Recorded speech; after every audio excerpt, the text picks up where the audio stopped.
et bienvenue dans un nouvel épisode de Mon cœur de guerrière. Aujourd'hui, on plonge dans un sujet à la fois intime, universel et souvent mal compris. Le désir. Cette force invisible qui nous relie à nous-mêmes et à l'autre. On parle beaucoup de libido comme d'un moteur mécanique. Mais en réalité, c'est une vague vivante, un flux qui avance, recule, s'endort, renaît. Chez les femmes, il suit souvent le rythme des hormones, du cycle, de l'émotion. Chez les hommes, il est lui aussi influencé par le mental, la fatigue, le stress, la confiance en soi. Le désir a ses saisons. Et parfois, nos hivers intérieurs se rencontrent. Parfois, nos printemps s'attirent. Alors, comment comprendre, accueillir et honorer ces fluctuations chez soi et chez l'autre?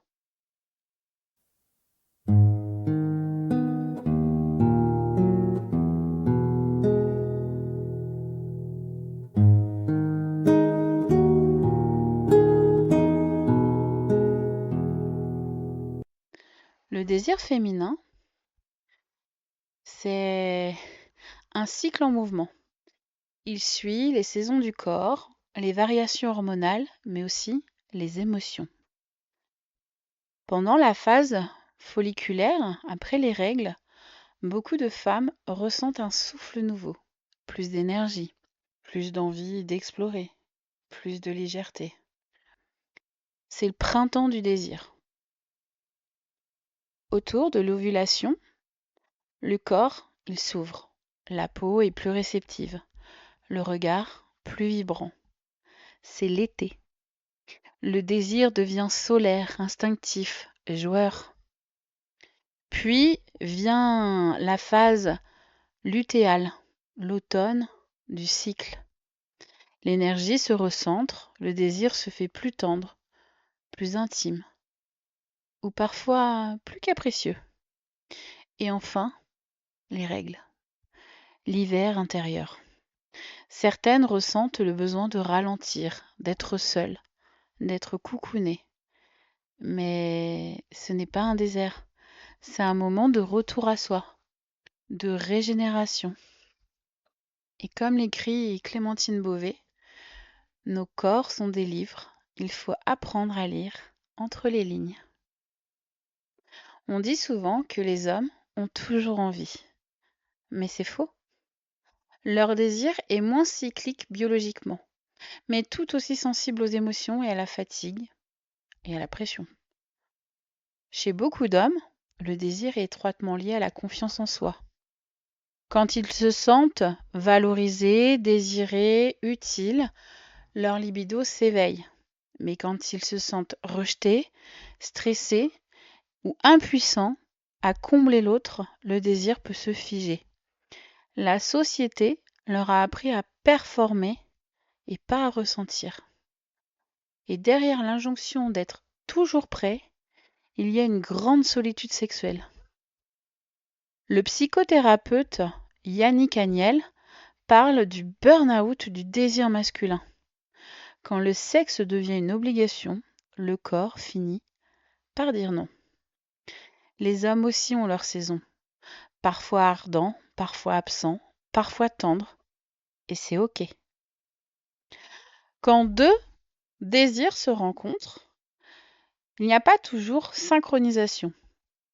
Et c'est là que naissent les malentendus. Une femme peut être en hiver quand son partenaire est en plein été. Lui peut avoir envie de connexion quand elle a besoin de solitude.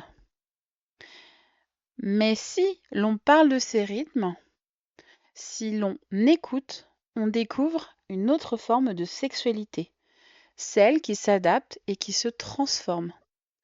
L'un peut apprendre la lenteur pendant que l'autre apprend la spontanéité. L'un peut offrir de la tendresse pendant que l'autre redécouvre le jeu. La clé, c'est la communication honnête, sans culpabilité. Dire je n'ai pas envie ce soir n'est pas rejeter l'autre. C'est simplement se respecter pour mieux se retrouver ensuite. Et comme le disait Boris Cyrulnik, le désir, c'est la danse entre deux libertés. Et vous allez me dire, mais quels sont les facteurs qui influencent le désir? Premièrement, le mental. Le stress, la charge mentale, l'anxiété coupent le corps du désir. Chez les femmes, cela se traduit souvent par un manque d'envie. Chez les hommes, par des difficultés d'érection ou de concentration. L'émotionnel. Le désir naît de la sécurité intérieure. Quand on se sent aimé, entendu, respecté, il circule.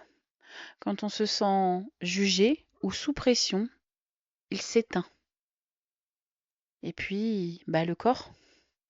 L'alimentation, le sommeil, le sport, les hormones, tout cela influence la libido.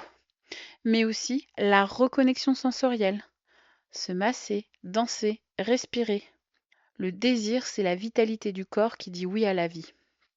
Et parfois, pour qu'il revienne, il faut simplement s'autoriser à ralentir.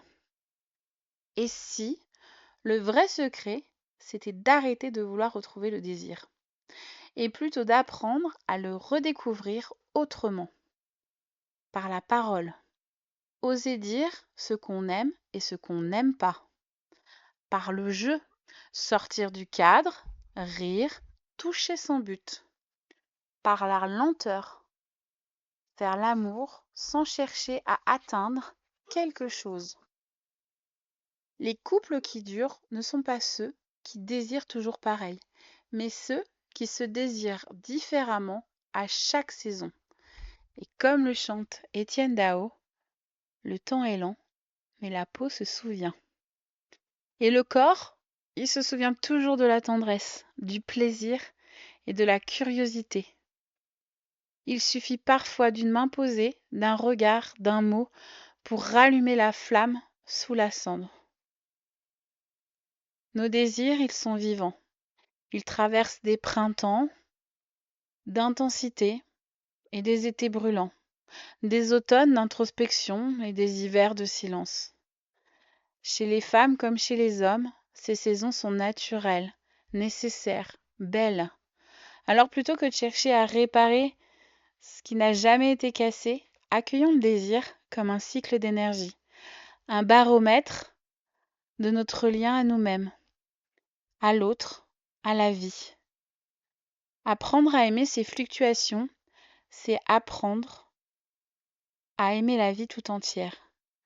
Et comme l'écrivait Marguerite Duras, le désir est l'essence même de la vie. Quand il s'en va, tout s'éteint, mais il revient toujours autrement. À très vite, cœur vaillant.